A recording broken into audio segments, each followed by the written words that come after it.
What shocking thing happened at a wedding that made everyone freeze up at once? Everyone knew Blake and Rosalie were going to last forever.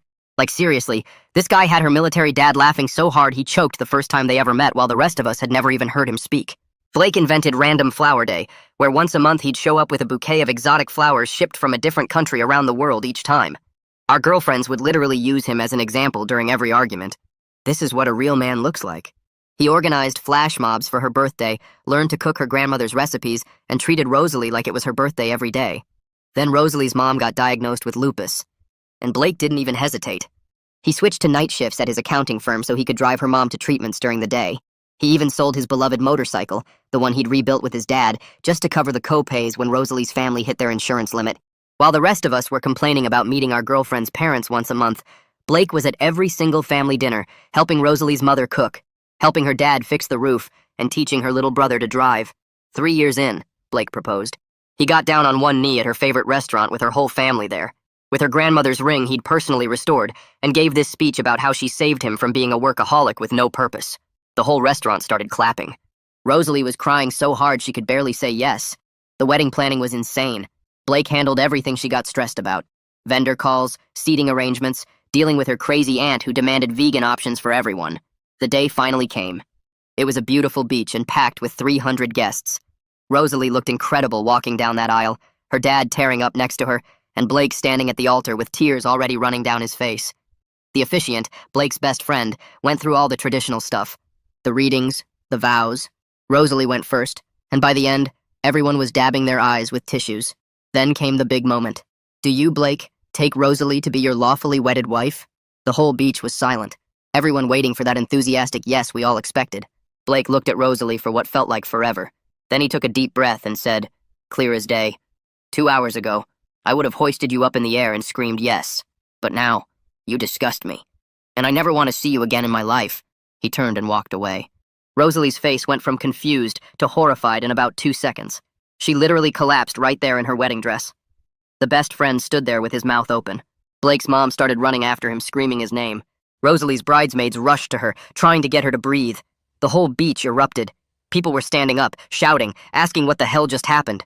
Blake just kept walking, got to the car park where a cab was waiting for him, and drove off. Nobody could make sense of it. His groomsmen were blowing up his phone, getting nothing. Rosalie had to be sedated and taken to the hospital. Her brother started calling hospitals thinking Blake had a psychotic break. Then Blake's best man, Tony, finally got through to him that night. What he found out made everyone's anger turn to complete shock. That morning, Blake had logged into his old Hotmail account from high school. He was looking for the first email he'd ever sent Rosalie asking her to meet for coffee. He wanted to quote it in his vows to show how far they'd come from that nervous kid asking her out. But in that old inbox, buried between spam and old school assignments, was an email from 2 years ago with the subject line, "You're a monster." It was from a woman named Jessica, someone Blake had hooked up with when he was 15 at summer camp. In the email, Jessica explained that Blake had a daughter he never knew existed from that one night they spent together 12 years ago. The girl, Mia, had tracked Blake down when she was 10. She'd taken 3 buses alone to show up at Blake and Rosalie's house with a picture of her mom and a DNA test she'd saved allowance for. But Blake wasn't home, and Rosalie answered the door. When Mia explained who she was, Rosalie apparently lost it. She told this 10-year-old girl that her dad said she was a mistake, that she'd ruin his perfect life, that he never wanted kids, especially not some bastard from a one-night stand. Rosalie went on for 20 minutes, telling her Blake said if Mia ever showed up to make sure she knew she was worthless, unwanted, that her mom was a gold digger who tried to trap him. Rosalie told this child that Blake said, "I'd rather die than have you call me Dad," and that he'd already decided to pretend she never existed. The kid left sobbing, never tried to contact Blake again. She tried to take her own life 6 months later, leaving a note to Blake about how she was sorry for existing. Rosalie intercepted that letter and never told Blake anything. When Blake read this email, he broke down and decided to give Rosalie exactly what she gave his daughter: complete public humiliation. Hours after this information spread, Rosalie went missing. That's when Blake called us. "She's going after Mia. Please help." I grabbed my keys while Blake was still talking and started making calls to everyone who might know where Rosalie would go. My first call went to her college roommate who said she hadn't heard from her in months. Tony was already checking Rosalie's Instagram and Facebook on his laptop, scrolling through her posts for any hints about places she might run to. Blake's hands were shaking so bad he couldn't even hold his phone steady, just kept dropping it and picking it back up. I dialed 3 more numbers while Tony searched, getting nothing useful from any of them. Then I remembered Jessica's number was in Blake's phone from when she'd sent that email 2 years ago. I grabbed his phone and found it in his contacts, my fingers fumbling with the screen. Jessica picked up on the 3rd ring, and her voice got tight with fear when I explained why we were calling. She told me Mia was home but had been anxious all day, kept asking if something bad was happening even before anyone told her about the wedding disaster. I could hear her moving around, probably checking locks on doors while we talked. She said she'd already noticed a car driving by their house twice that morning, which wasn't normal for their quiet street. We decided to split into teams right away to cover more ground. Tony grabbed another friend and they headed to Rosalie's parents' house to see if she'd gone there. Blake and I got in my car to drive toward Jessica's neighborhood on the other side of town. Blake kept saying the same thing over and over while I drove, that he should have handled it differently. He said the public humiliation at the wedding might have pushed Rosalie completely over the edge. His voice was cracking and he kept punching his leg, angry at himself for not thinking about consequences. Jessica texted me their address, but said she was already packing a bag to take Mia to her sister's house. She didn't trust that Rosalie wouldn't show up, especially after what happened 2 years ago when Mia tried to contact Blake. The drive felt like it took forever, even though I was going 20 over the speed limit the whole way. Blake started telling me more details from the email he'd found that morning.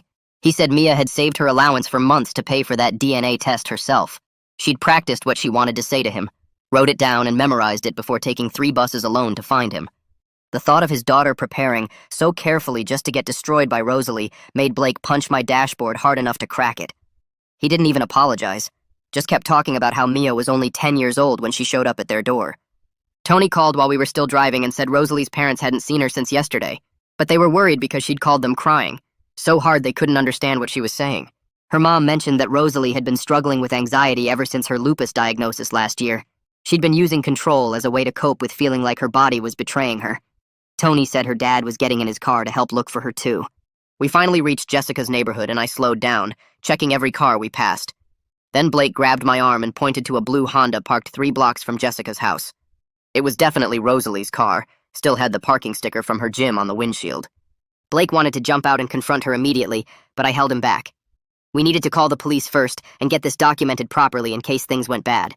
While we waited for the police, I asked Blake to log back into his old email account on my phone.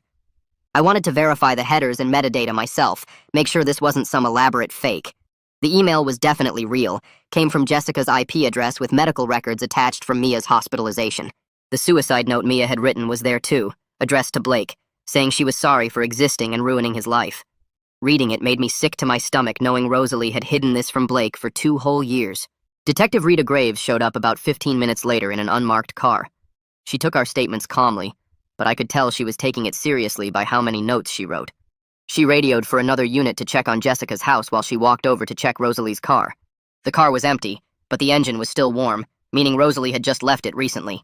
Rita told us to stay put while she coordinated with the other officers. That's when Jessica called again with panic in her voice. She said Rosalie had shown up at her sister's house, but left as soon as she saw Jessica's car in the driveway. Now she was apparently heading toward Mia's school, even though it was Saturday, and the building would be closed. Jessica said a neighbor had seen Rosalie's car speeding in that direction just minutes ago. Rita immediately got back in her car and told us to follow her to the school. Blake gripped the door handle so hard his knuckles went white, while I stayed right behind Rita's unmarked car through 2 yellow lights and a stop sign she barely slowed down for. She was talking into her radio the whole time, using cop codes I didn't understand, but Blake seemed to get because his face got paler with each transmission. The school came into view after about 10 minutes, one of those newer buildings with lots of glass and a big playground visible from the street. Rita pulled into the parking lot and we followed, my tires squealing a bit on the turn because I was going too fast. She parked near the main entrance and got out, holding up her hand for us to stay put while she walked around the building toward the playground area. Blake started to open his door, but I grabbed his arm and reminded him we needed to let the cop handle this first. Through the chain-link fence, we could see Rosalie sitting on one of those spring rider things kids bounce on, shaped like a horse, just rocking back and forth with papers in her hands. Rita approached slowly, her hand near her belt but not on her gun, and sat down on the bench about 10 feet from Rosalie. Blake was breathing so hard the windows were fogging up, and I cracked mine open to get some air flowing. Rosalie looked up when Rita sat down, and even from the car we could see her face was a mess, makeup running everywhere, her wedding dress torn at the bottom where she must have caught it on something. She held up the papers toward Rita, waving them around, her mouth moving fast like she was trying to explain something important. Rita just nodded, keeping her body relaxed, not making any sudden moves. My phone buzzed and I saw 3 texts from my girlfriend asking where the hell I was since we were supposed to meet her parents for dinner at 7, and it was already 6:30. I typed back quickly that there was an emergency with Blake and she immediately called, which I had to decline because Blake was trying to hear what was happening on the playground. She texted back that this was exactly what she meant about me always putting Blake first and that his drama wasn't my problem to fix. Blake saw the texts over my shoulder and told me I should go, but there was no way I was leaving him alone right now. Rita stood up slowly and helped Rosalie to her feet, not grabbing her or anything, just offering her hand, which Rosalie took after a second. They walked toward the patrol car together, Rosalie stumbling a bit in her heels on the playground mulch. When they passed our car, Rosalie looked right at Blake through the window, and her mouth formed words that were clearly, "I'm sorry." But Blake turned his head away, staring out the other window instead. Rita helped Rosalie into the back of her patrol car, not with handcuffs or anything rough, just guiding her in gently before closing the door. She walked over to us, and Blake rolled down his window to hear what she had to say. Rita explained that Rosalie wasn't under arrest, but was being taken for evaluation at the county hospital's psychiatric unit, standard procedure when someone might be a danger to themselves. Blake asked about Mia, and Rita said she'd already confirmed with the other unit that Jessica and Mia were safe at Jessica's sister's house. She gave Blake her card and said she'd call with updates, then got back in her car and drove off with Rosalie in the back. Blake called Jessica right away to set up a meeting, and after some back and forth about where would be safe and neutral, they agreed on the main library downtown in an hour. The drive there was quiet, except for Blake's fingers drumming on his knee, that nervous habit he'd had since college. The library was one of those old buildings with columns out front, and we waited in the children's section where Jessica had said to meet. They showed up about 10 minutes after us, Jessica holding Mia's hand tight as they walked through the automatic doors. Mia was smaller than I expected for 12, maybe 4'10", wearing jeans and a science camp t-shirt, her dark hair in a ponytail just like Blake always wore his when he went running. She had his exact same eyes, that unusual green color, and when she got nervous, her fingers started tapping against her leg in the same pattern Blake's were doing. Blake got down on one knee when they got close, staying at her eye level instead of towering over her, and told her simply that he hadn't known she existed, but was sorry for everything she went through. Mia looked at him for a long moment, then gave a tiny nod before stepping back closer to her mom.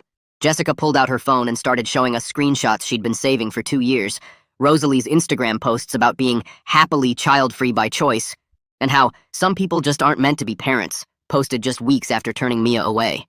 There was also a voicemail she played quietly where Rosalie's voice, slurred like she'd been drinking, said she'd make sure Blake never found out about that little mistake, who showed up at their door. Blake's face got redder with each piece of evidence, and I worried he might punch something, but he just clenched his fists and stayed quiet. That's when Tony showed up, practically running into the library, his phone in his hand showing us how the wedding video had gone completely viral with over 3 million views already. People were making reaction videos, news sites were picking it up, and someone had leaked that it involved a secret child, which meant reporters were already calling Blake's parents and showing up at their house. Blake's phone rang right then, his boss's name on the screen, and when he answered, we could hear the man practically yelling about how clients were calling with questions about the viral video of their accountant destroying his wedding. Blake tried explaining briefly what had happened, mentioning the hidden daughter and the suicide attempt, but his boss cut him off and said he was placed on immediate unpaid leave while they figured out how to handle the situation. Blake hung up and just stood there for a second, then looked at Mia and said none of this was her fault, that adults sometimes made terrible choices, but she didn't cause any of it. Jessica said they needed to go because this was a lot for Mia to process, but she'd be in touch about maybe setting up another meeting with proper supervision. As they walked away, Mia looked back once, studying Blake's face like she was trying to memorize it, then followed her mom out the door. 20 minutes later, Rita's patrol car pulled back into the library parking lot, and she walked over to where we were still standing by Blake's car. She had that tired look cops get when they've been dealing with messy situations all day, and she rubbed her eyes before telling us that Rosalie was now at the county hospital under a 72-hour hold after telling the intake nurse she wanted to hurt herself. Her parents were already there filling out paperwork and sitting in the waiting room while doctors did their evaluation, and Rita said Rosalie wouldn't be able to leave or contact anyone during the hold period no matter what. Blake slumped against his car when he heard this, and I could see him processing everything that had happened in just a few hours from walking away at the altar to his ex being locked in a mental ward. Jessica called right then, and Blake put it on speaker so we could all hear her say she'd been thinking about the situation and decided Blake could write Mia a letter that Jessica would read first before deciding if Mia should see it. She made it super clear that Mia's safety came first, and Blake immediately agreed without any pushback or trying to negotiate for more. We drove to my apartment since Blake's place still had wedding stuff everywhere, and he sat at my kitchen table that evening with a legal pad and a pen crossing out lines and starting over again and again. I watched him write things like, "I'm sorry," then scratch it out and try "I didn't know," then cross that out too and start completely fresh on a new page. He worked for 3 hours straight just trying to find the right words that would take responsibility without making excuses or asking for anything from a kid who'd already been through so much. My girlfriend Sarah showed up around 9 and saw Blake still writing at the table and immediately pulled me into the bedroom where she said I needed to stop getting so involved or she was done with our relationship. I tried explaining that a child's safety was at stake and we couldn't just abandon Blake when he was trying to make things right, but she said Blake created this whole situation with his dramatic revenge stunt at the wedding. She packed an overnight bag while telling me I was being stupid for caring so much about someone else's drama and that Blake was a grown man who could handle his own problems without me holding his hand. I followed her to the door trying to convince her to stay, but she left anyway, saying she'd be at her sister's place until I figured out my priorities. The next morning, my phone rang at 7, and it was Jessica saying Mia had read the letter and wanted to ask Blake one question through her mom, which was why did he believe Rosalie instead of looking for Mia himself when she first tried to contact him? Blake was already awake on my couch, and when I told him the question, his face just crumpled because it was such a fair point that cut right to the heart of everything. He spent an hour recording a voice message on his phone, explaining that he never knew Mia existed because Rosalie had hidden everything, but he also took responsibility for not being easier to find when Mia first started looking. He admitted he should have been more careful about his past and kept better track of people he'd been with, even if it was just a teenage thing at summer camp. Tony came over that afternoon with his laptop saying he'd been helping Blake go through old emails to see if there were other messages they'd missed, and he'd found something weird in Blake's email settings. Rosalie had set up mail filters 2 years ago that automatically deleted anything with certain keywords like daughter, or child, or Jessica, or camp, which meant she'd been screening his communications for years without him knowing.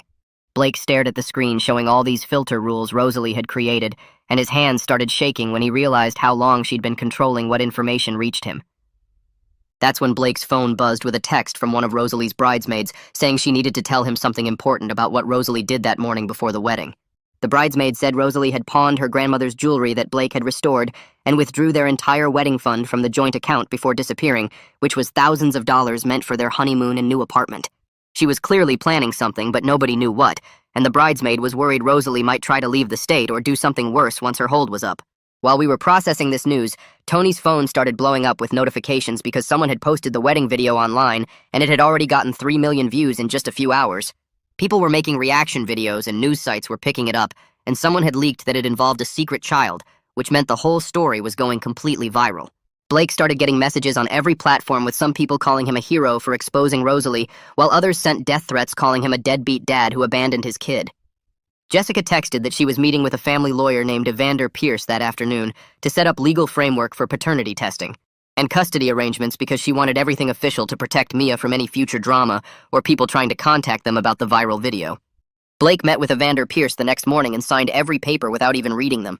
He wrote a check for 12 years of back child support right there in the office.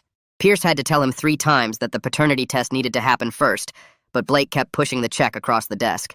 He also pulled out his phone and transferred $5,000 into a new account for Mia's therapy costs. Pierce took notes while Blake listed all his assets and income sources for the official calculations. The whole meeting took less than an hour because Blake agreed to everything without negotiating. That afternoon, Rosalie's parents showed up at Blake's apartment looking tired and old. Her dad kept rubbing his face while her mom explained how Rosalie had always needed to control everything since she was 8 years old. They told Blake about finding her diary from middle school, where she'd written detailed plans to manipulate teachers into giving her better grades. Her mom cried when she described finding Rosalie's notebook of relationship strategies she'd used on Blake. They weren't making excuses, but wanted him to know she'd been seeing a therapist for years who kept saying she was getting better. Blake just sat there listening while they apologized over and over for not seeing the signs.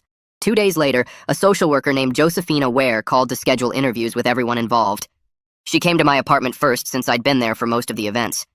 She asked detailed questions about what I'd witnessed and took notes on a tablet while recording our conversation.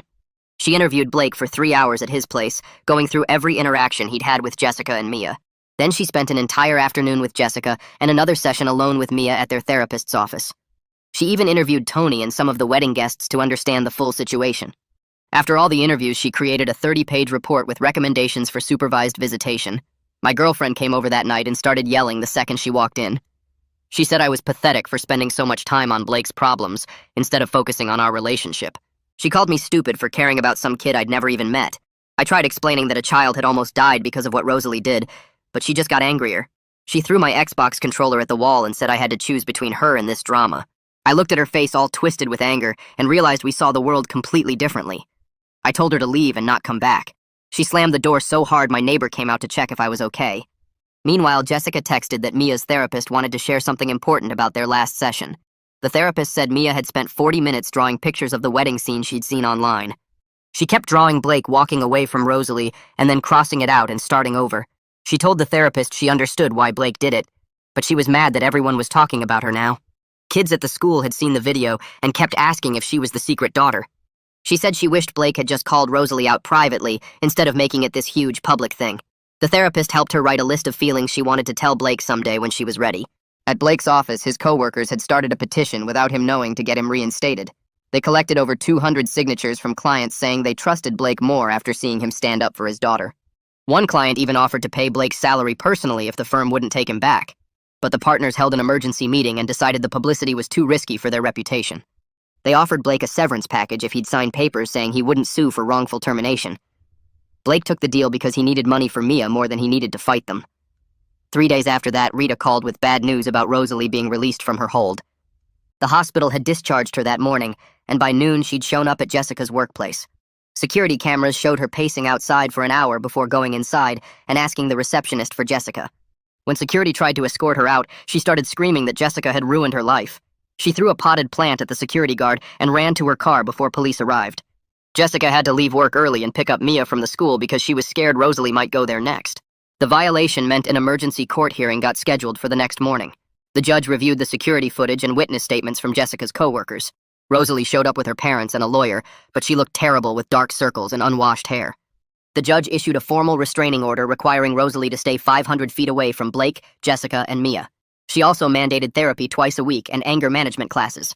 Rosalie started crying when the judge said violating the order would mean jail time. Her lawyer had to practically carry her out of the courtroom. A week later, Josefina called to say she'd arranged the first supervised meeting between Blake and Mia. She'd found a quiet cafe with a back room and an exit door in case Mia needed to leave quickly. The meeting would last 30 minutes maximum, with Josefina staying the whole time. Blake arrived 20 minutes early and kept checking his watch and fixing his hair and his phone camera. Mia came in holding Jessica's hand and wouldn't look at Blake at first. She sat down across from him and stared at the table while Josefina explained the rules.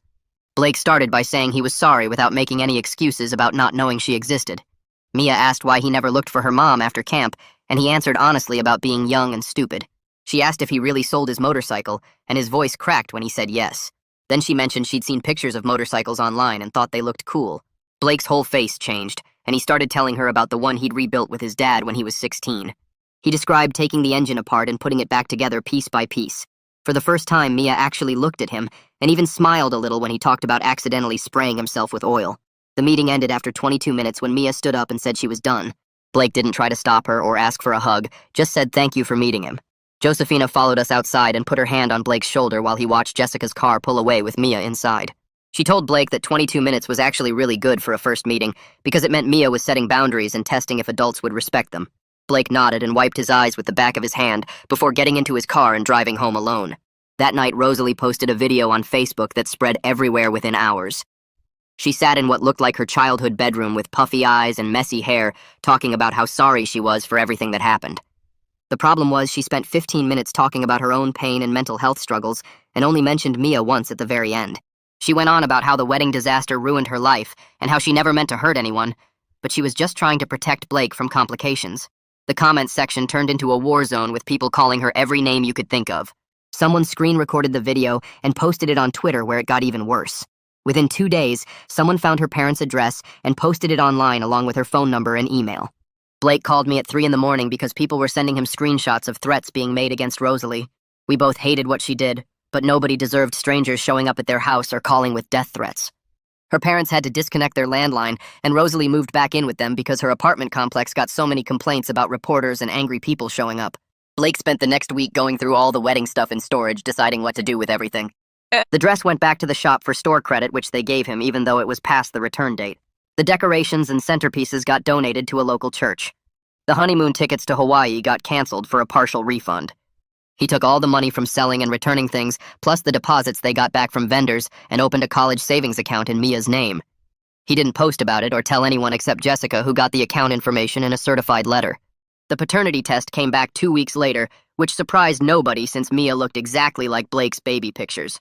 The lab confirmed 99.9% match, and Blake's lawyer filed the paperwork to legally establish paternity that same day.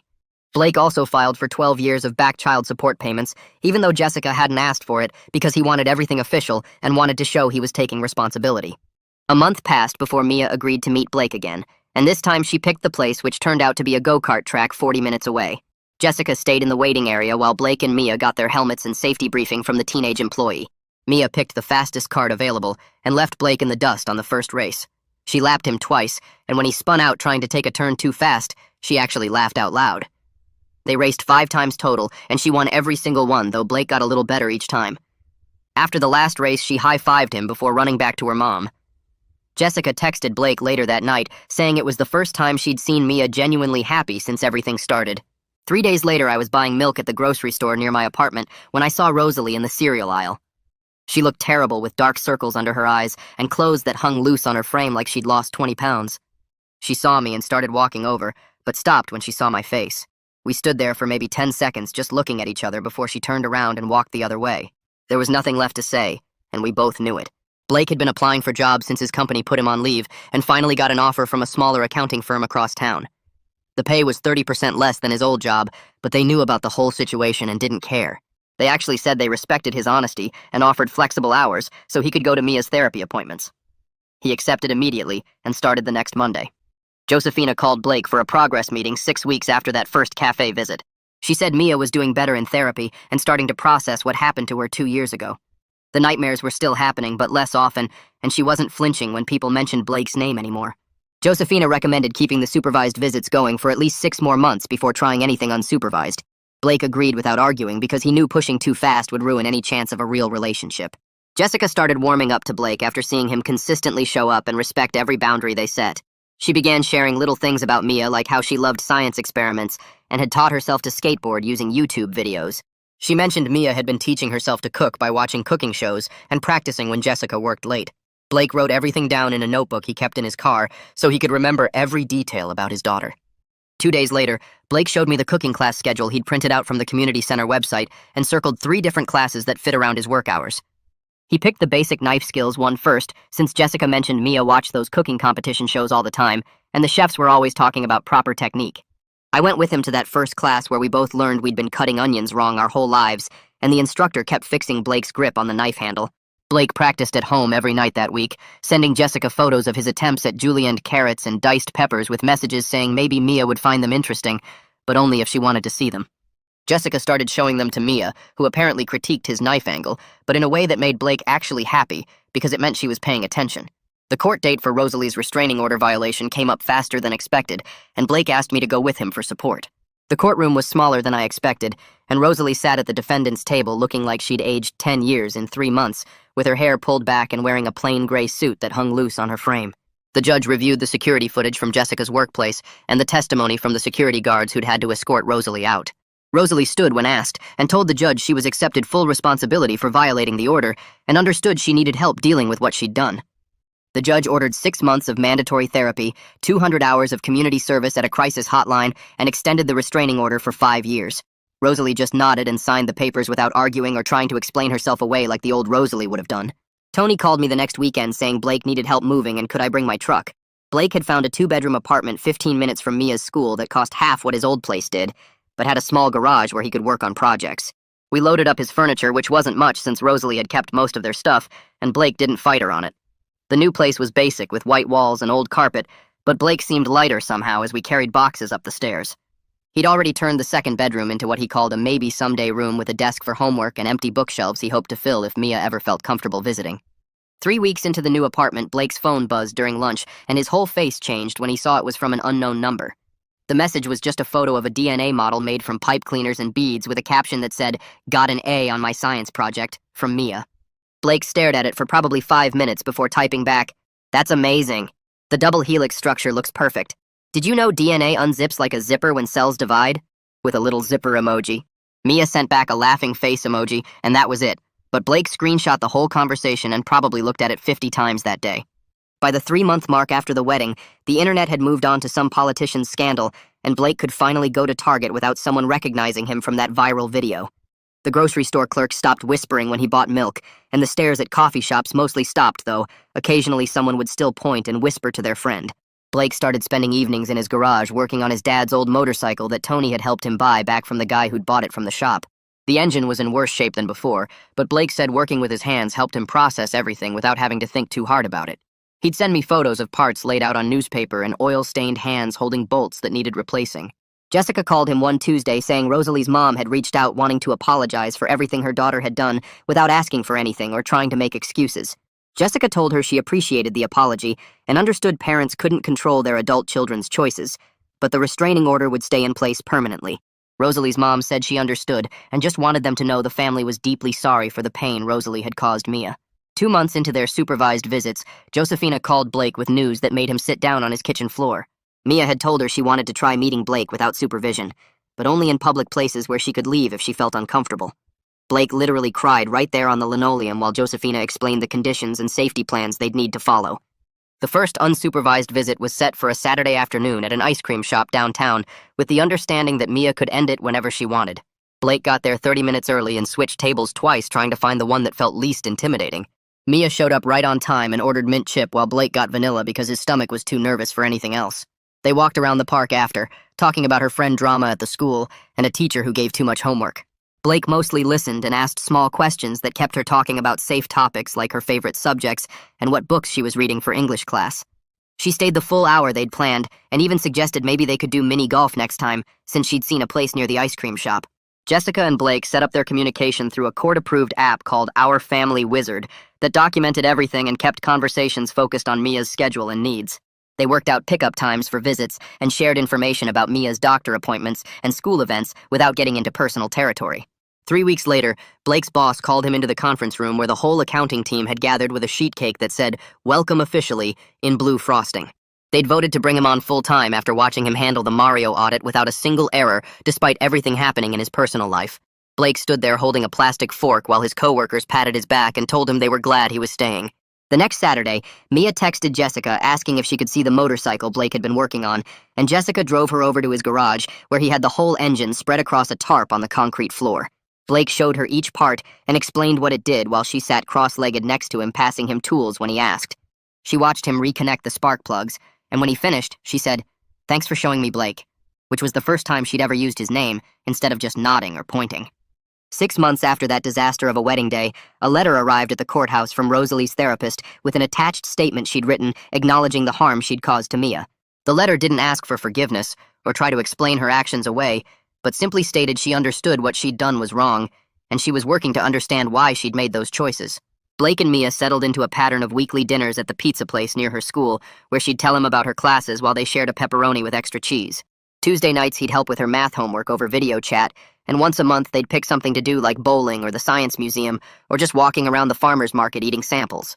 Jessica called Blake one afternoon to tell him Mia hadn't had a nightmare in 3 weeks, and her English teacher said she was participating more in class discussions. She'd even made 2 new friends who only knew her as the girl who was really good at chemistry, not as the kid from that viral wedding video. I watched Blake change from the guy who used to plan these huge romantic gestures into someone who got excited about small stuff like Mia asking him to explain how car batteries worked. He didn't talk as much as before, but when he did speak, it was real, not the performance he used to put on. Then Mia surprised everyone by filling out the form at the school, requesting Blake attend her science fair as her guest. When he walked into the gym, she actually waved him over to where she stood next to her project about soil pH levels and crop yields. Her teacher shook Blake's hand while Mia explained how she'd tested 15 different soil samples and tracked the results for 2 months. Other parents walked by looking at the different projects, but Blake stayed right next to Mia's table, asking her questions about her methodology and taking pictures of her charts. When the judges came around, Mia presented her findings without stumbling once and answered their questions about variable control and sample size like she'd been doing science fairs her whole life. They announced the winners an hour later, and when they called Mia's name for first place in the Earth Science category, Blake jumped up, clapping so loud people turned to look. Mia walked up to get her ribbon, trying not to smile too big, but I could see her glancing over at Blake, who was still standing and cheering. After everyone cleared out, I helped them load her project boards into Jessica's car, while Mia held her blue ribbon and kept reading the judges' comments about her exceptional attention to detail. Standing there in that empty parking lot watching Blake congratulate Mia on her win without trying to hug her or make it about him, I understood something important. The fairy tale romance Blake and Rosalie had was dead and buried, but this careful, honest connection he was building with Mia, based on respect and patience, instead of grand gestures, meant more than any flash mob or exotic flowers ever could. Real love wasn't about the big moments everyone posts on social media, but about showing up consistently and letting someone know you're proud of them for exactly who they are. And that's the story. I always look forward to your takes in the comments. Don't hold back. I'll be checking through them.